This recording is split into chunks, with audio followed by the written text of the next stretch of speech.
बारी आएगी, जरा कर लेने दें। अभी अमीर मुकाम साहब हैं आपकी तरफ से। औज़ुबिल्लाहि मिनश्शैतानिर्रजीम, बिस्मिल्लाहिर्रहमानिर्रहीम। स्पीकर साहब, मैं तहे दिल से आपका मशकूर हूँ कि आपने मुझे बोलने का मौका दिया,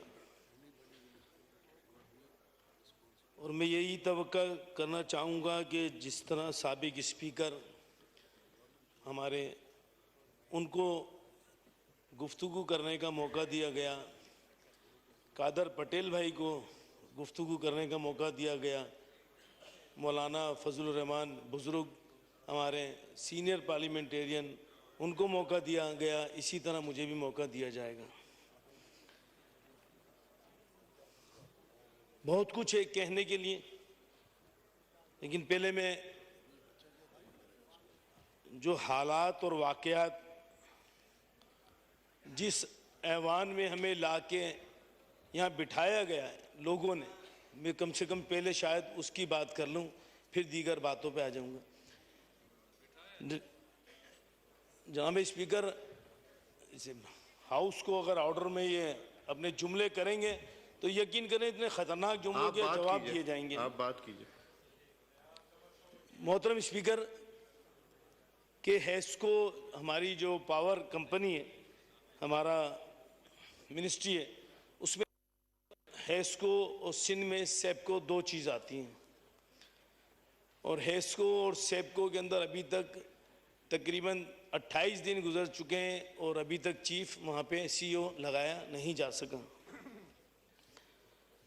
और एक कैंपेन वहाँ पे शुरू की गई जो कि पूरे पाकिस्तान में आपने देखा होगा कि एंटी थेफ्ट मुहिम शुरू की गई।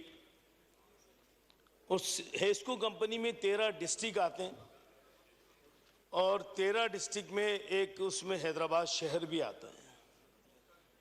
और जिस तरह फैसलाबाद से लाके सिंध के अंदर हैस्को के अंदर लोग लाके बिठाए गए और ये तासुर दिया गया कि ये हैस्को वाले सारे चोर हैं, और उसके बाद एक पूरी कैंपेन की गई।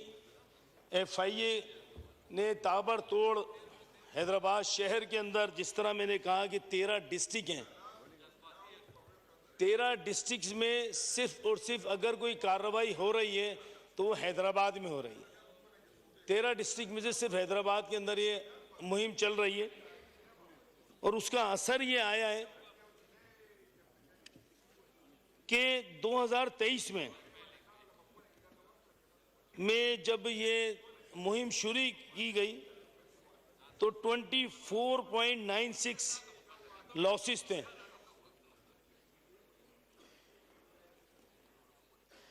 और पिछले साल की जो लॉसेस थे वो 25.8% थे।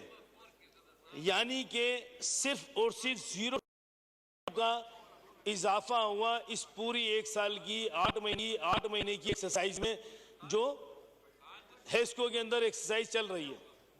मेरा सवाल ये है, और सर स्पीकर भाई, कि सबसे इंपॉर्टेंट चीज के एक एफआईआर, जनाब स्पीकर, एक एफआईआर दर्ज कराने के लिए, क्योंकि हमने क्या करें, हमेशा से नाम के साथ भाई का नाम हमने मुखातिब किया है, फलाने भाई, तो वही मैंने स्पीकर भाई भी मुखातिब कर दिया कि स्पीकर भाई। तो भाई का लफ्ज का मकसद होता है इज्जत देना। पहली दफा स्पीकर भाई हुआ है। स्पीकर भाई नया नाम दे दिया क्योंकि आप मेरे बड़े हैं तो मैंने इसलिए दे दिया। तो फर्क सिर्फ सर, ये हमारे वजीर कानून अगर जी आप करें, बिकॉज उन्हें कुछ करना है। एक्चुअली था पॉइंट ऑफ ऑर्डर में मेरे पास कोई 25-30 नाम है सर। अब इम्पोर्टेंट चीज है, अब आप ये सर हैस्को कंपनी में असद साहब ने और मौलाना साहब ने लंबी बात की, मैं आपको थोड़ा सा दे रहा हूँ time sir. Thank you Qadir साहब ने, मगर प्लीज करें ताकि मैं मैक्सिमम नंबर दोस्तों या कोलीग्स को दूं। सर, अब एफआईआर जो हैस्को कंपनी में अभी तक रजिस्टर्ड की गई हैं वो 4961 एफआईआर दर्ज की गई हैं अभी तक। और सर सबसे मजे की बात का अमला है, वो एफआईआर जब दर्ज कराने जाता है तो 10,000 रुपए जाके वो रिश्वत के पुलिस अफसर को देता है कि भाई मेरे पे सेक्रेटरी साहब का बहुत प्रेशर है, आप ये एफआईआर खुदा के वास्ते एफआईआर दर्ज कर दो।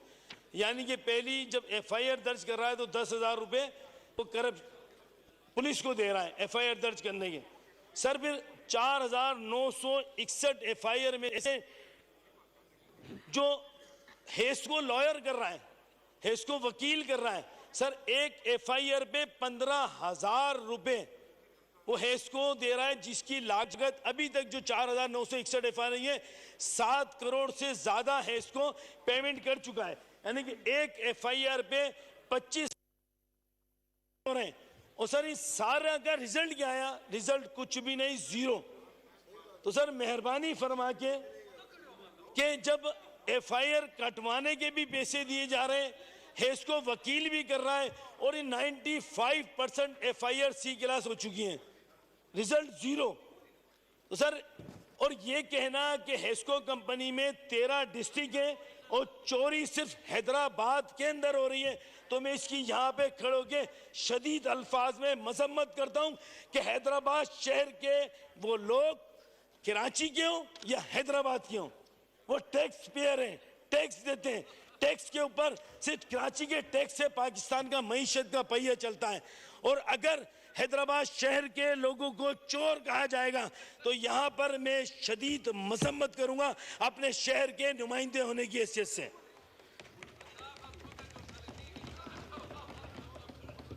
सर मेरी आपसे ये रिक्वेस्ट है कि इस पे फौरी तवज्जो दी जाए, और मिनिस्टर साहब इस वक्त मौजूद नहीं है, मजबूरी है गवर्नमेंट की भी, जिस तरह हमारे बुजुर्ग या दीगर दोस्तों ने कहा कि आईएमएफ के कर्जे के बाद हम सिर्फ भीख मांग रहे हैं। सर भीख मांगने के ऊपर मजबूर हैं, सिर्फ और सिर्फ हम गवर्नमेंट चलाने के लिए भीख मांग रहे हैं। सर मैं आपसे और इस ऐवान से और सीनियर पार्लियामेंटेरियन से ये सवाल छोड़ रहा हूं कि सर जो आईएमएफ का कर्जा होता है, सर क्या उसके असरात एक गरीब आदमी तक जाते हैं?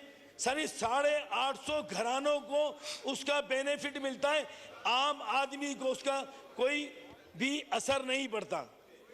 सर आखिरी बात जी, सर आखिरी बात, जिस तरह मेरे भाई ने, हमारे साबिक स्पीकर साहब ने कराची का जिक्र करा था, तो मेरा फर्ज बनता है कि शहरी अर्बन इलाके की नुमाइंदगी करते हुए, एमक्यूएम के कारकुन की हैसियत से नुमाइंदगी करते हुए ये बात जरूर कहूं कि हम फॉर्म 47 या 45 हम इलेक्शन लड़ने वाले लोग हैं। हमने 17,000 कुर्बानियां दी अपने कारकुनों की शहादतों की, उसकी वजह से ये आज एमक्यूएम चल रही है। और जो फॉर्म जो कहते हैं कि कराची में या हैदराबाद में फॉर्म 47 की पैदावार है, तो मेरे उन दोस्तों से ये सवाल है, और स्पीकर साहब आपसे भी ये मोदवाना रिक्वेस्ट है कि मुझे आईना दिखाया तो बुरा मान गए, 2018 का किस्सा सुनाया तो बुरा मान गए। सर ये आज ख्याल आ रहा है अगर ये 2018 में जद्दोजहद कर लेते तो उस वक्त ये 2 महीने में ही फारिग हो जाते और पूरी की पूरी गवर्नमेंट फारिग हो जाती जी। और सर आखिरी शुक्रिया जी, खोलें वसीम साहब। सर ये जो हेस्को पे मैंने सवाल किया है, सर आज हेस्को के मुलाजमीन पे एफआईआर दर्ज हो रही हैं, क्या वजूहात है मैं उससे कतई नजर। सर आज हेस्को दिवालिया हो रहा है, हेस्को के मुलाजमीन छुट्टी पे जा रहे हैं।